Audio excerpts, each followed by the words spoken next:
Assalamualaikum warahmatullahi wabarakatuh. Kembali lagi dengan saya Windy Afriani Azhari dengan NIM C1C018128. Baiklah, pada kesempatan kali ini saya akan memaparkan materi mengenai akad ijarah. Ijarah menurut arti bahasa adalah nama upah. Menurut pengertian syara, al-ijarah ialah suatu jenis akad untuk mengambil manfaat dengan jalan penggantian. Akad ijarah merupakan akad yang memfasilitasi transaksi pemindahan hak guna, manfaat atas suatu barang atau jasa dalam waktu tertentu melalui pembayaran sewa atau upah, tanpa diikuti pemindahan kepemilikan barang. Adapun jenis akad ijarah yang pertama, ijarah yang bersifat manfaat. Ijarah yang bersifat manfaat misalnya sewa menyewa rumah, toko, kendaraan, pakaian, atau pengantin, dan perhiasan. Apabila manfaat itu merupakan manfaat yang dibolehkan syara untuk dipergunakan, maka para ulama fikih sepakat menyatakan boleh dijadikan objek sewa menyewa. Yang kedua yaitu ijarah yang bersifat pekerjaan. Ijarah yang bersifat pekerjaan adalah dengan cara memperkerjakan seseorang untuk melakukan suatu pekerjaan. Ijarah semacam ini dibolehkan seperti buruh bangunan, tukang jahit, tukang sepatu, dan lain-lain. Yaitu ijarah yang bersifat kelompok atau serikat. Ijarah yang bersifat pribadi juga dapat dibenarkan seperti menggaji pembantu rumah tangga, tukang kebun, dan satpam. Dalam hal ini, ijarah yang bersifat pekerjaan atau upah mengupah dibagi menjadi dua, yaitu ijarah khusus dan ijarah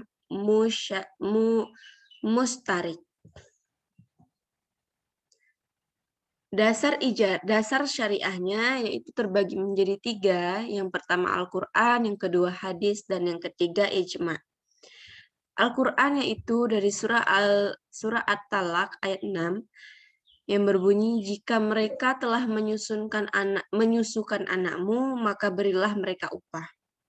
Yang kedua hadis, menurut Al-Bukhari dan Muslim meriwayatkan dari Ibnu Abbas bahwa Nabi Muhammad SAW bersabda, Rasulullah SAW berbekam kemudian beliau memberikan upah kepada tukang-tukang itu. Yang terakhir yaitu ijma'. Adapun dasar hukum ijarah berdasarkan ijma' adalah semua umat sepakat. Tidak ada seorang ulama pun membantah kesepakatan ijma' ini. Sekalipun ada beberapa orang di antara mereka yang berbeda pendapat, tetapi hal itu tidak dianggap. Umat Islam pada masa sahabat telah berijma' bahwa ijarah dibolehkan sebab bermanfaat bagi manusia. Nah, selanjutnya yaitu perlakuan akuntansi PSAK 107. Akuntansi pemilik. Yang pertama, objek ijarah diakui saat diperolehnya objek ijarah sebesar harga pokok harga perolehan. Yang kedua, ijarah dapat disusutkan atau diamortisasikan sesuai dengan kebijakan penyusutan atau amortisasi untuk aset sejenis selama umur manfaat atau umur ekonomis. Yang ketiga, pendapatan sewa selama masa akad diakui pada saat manfaat atas aset telah diserahkan kepada penyewa. Yang keempat, piutang pendapatan sewa diukur sebesar nilai yang dapat direalisasikan pada akhir periode pelaporan.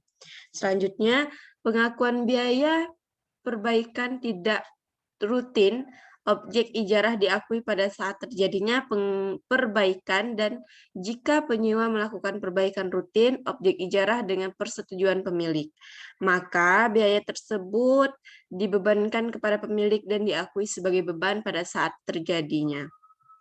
Terakhir yaitu biaya perbaikan objek ijarah merupakan tanggungan pemilik. Perbaikan tersebut dapat dilakukan oleh pemilik secara langsung atau dilakukan oleh penyewa atas persetujuan pemilik. Nah, yang ketujuh yaitu perpindahan kepemilikan objek ijarah dari pemilik kepada penyewa dalam ijarah muntahiyah bitamlik. Yang kedelapan, penyajian pendapatan ijarah disajikan secara net atau bersih setelah dikurangi beban yang terkait. Misalnya beban penyusutan, beban pemeliharaan, dan beban perbaikan. Yang kesembilan atau yang terakhir, yaitu pengungkapan ijarah yang dilakukan oleh pemilik tidak terbatas. Nah, akuntansi penyewa yang pertama, beban sewa diakui selama masa akad pada saat manfaat atas aset yang telah diterima. Yang kedua, utang sewa diukur sebesar jumlah yang harus dibayarkan atas manfaat yang telah diterima. Yang ketiga, penyaluran beban pemeliharaan objek sewa yang disepakati dalam akad menjadi tanggungan penyewa yang diakui sebagai beban pada saat terjadinya akad. Yang keempat, biaya pemeliharaan objek ijarah dalam ijarah muntahiyah bitamlik melalui penjualan objek ijarah secara bertahap akan meningkat sejalan dengan peningkatan kepemilikan. Yang kelima, pada saat perpindahan kepemilikan objek ijarah dari pemilik ke penyewa dalam ijarah muntahiyah bitamlik. Nah, yang terakhir yaitu pengungkapan. Pengungkapan ijarah yang dilakukan oleh penyewa tidak terbatas pada yang pertama, penjelasan umum isi akad yang signifikan, tidak terbatas pada total pembayaran, keberadaan pemilik untuk mengalihkan kepemilikan, dan mekanisme yang digunakan. Perbatasan-perbatasan misalnya ijarah lanjut, agunan yang digunakan. Yang kedua, keberadaan transaksi jual dan ijarah di atas mengenai keuntungan atau kerugian yang diakui, atau jika ada transaksi jual dan ijarah. Nah, sekian pemaparan materi dari saya. Saya akhiri. Wassalamualaikum warahmatullahi wabarakatuh.